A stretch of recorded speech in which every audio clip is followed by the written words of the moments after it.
Hello mga kabisi.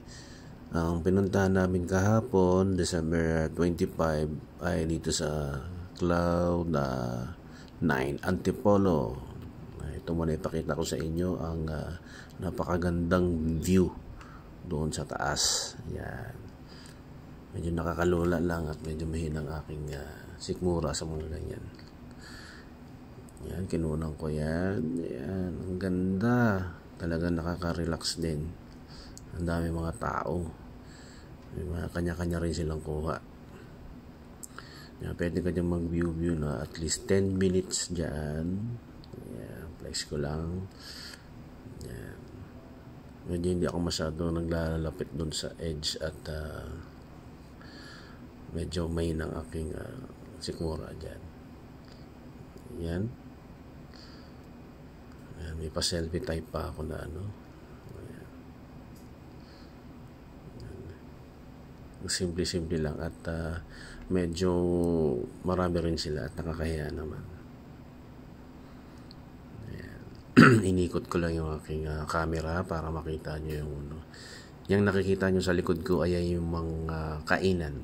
And then, kumuha pa ako ng iba pang mga angles. Medyo namali yata ako ng camera ko dito, nakatayo. Actually pang ano ito pang short, kaya i-upload ko na lang din, pero okay naman na. Tsaga. Mamaya aakyat kami doon sa nakikita yung tower doon. Ay, mamaya ipapakita ko sa inyo yung mga pag-akyat pala. Hindi na ako umakyat dyan at ngayon nga mahina ang tuhod ko dyan. Ito naman yung kumakain kami. Ayan. Gawa ako ng ibang FB short video nito. Ang gagaling kumanta nila kuya. Ang lilinis kumanta. Talagang passion nilang kumanta. Nakakaganang kumain. Ayan ang misis ko. Ang aking hipag. Ang kanyang anak. At ang kanyang asawa. Ang bayaw ko.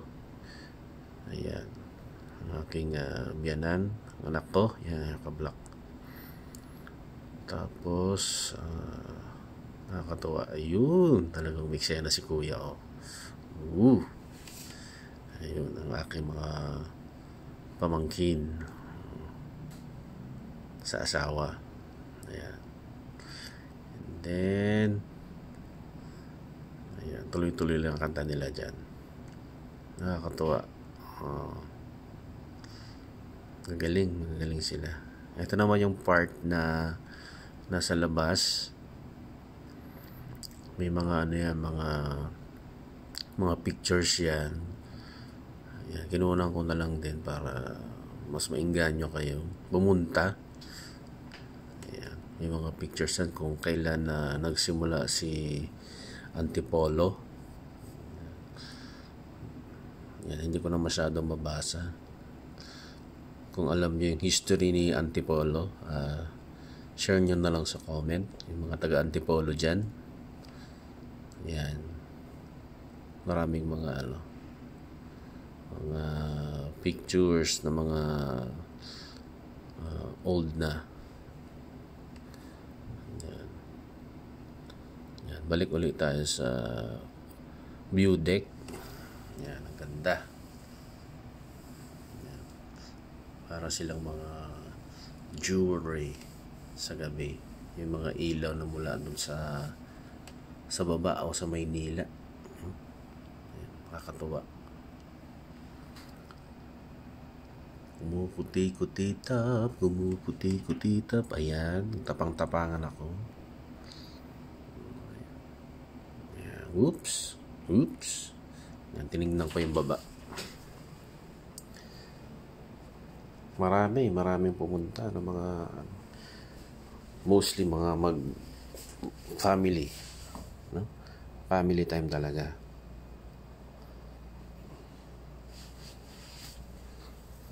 Ayan. Yan.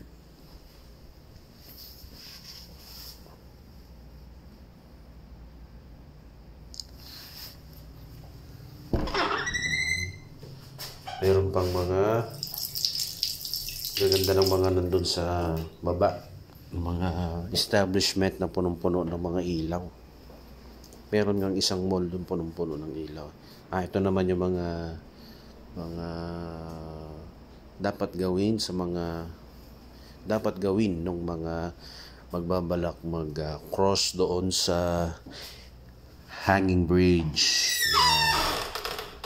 Actually, bago ka makakapunta doon sa Hanging Bridge, merong mga pilang susundan.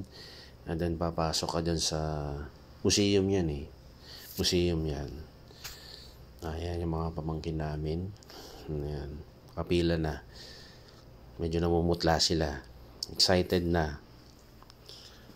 At hindi ko alam kung excited, natatakot o ano. Kasi medyo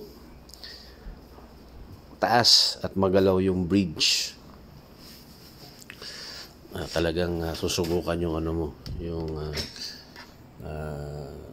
tatag ng ano mo, ng tuhod mo, sikmura mo. Yan, mukhang nagdadalawang isip yung dalawang binata, yung tatlong binata. Yan, tuturo. Kaya ko ba to? Kaya ko ba yan? Yan, binuksan na ni Kuya at ayun na. Ayan. Sisimula na silang umakyat. Medyo Yan, paunti-unti na silang umaakyat.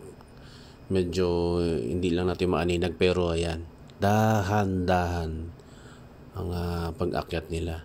Medyo naano pa nga sila dyan na nahinto doon sa pinakangitna kasi yung nangunguna yung aking daughter.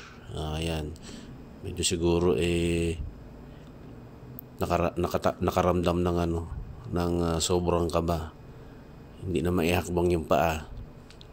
Tagal nila dyan siguro mga may 5 minuto. Dapat kasi medyo may bilis din at marami pang susunod.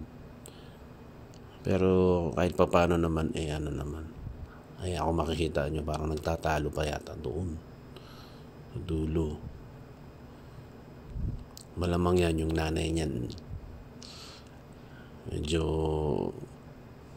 inaano na siya, sinasawi na siya. Kailangan niya ng umabante. Ayan. Alam ko si Kuya yan nag-ano na sila nagsasabi na umabante na at marami pang susunod. Ayan. That's all.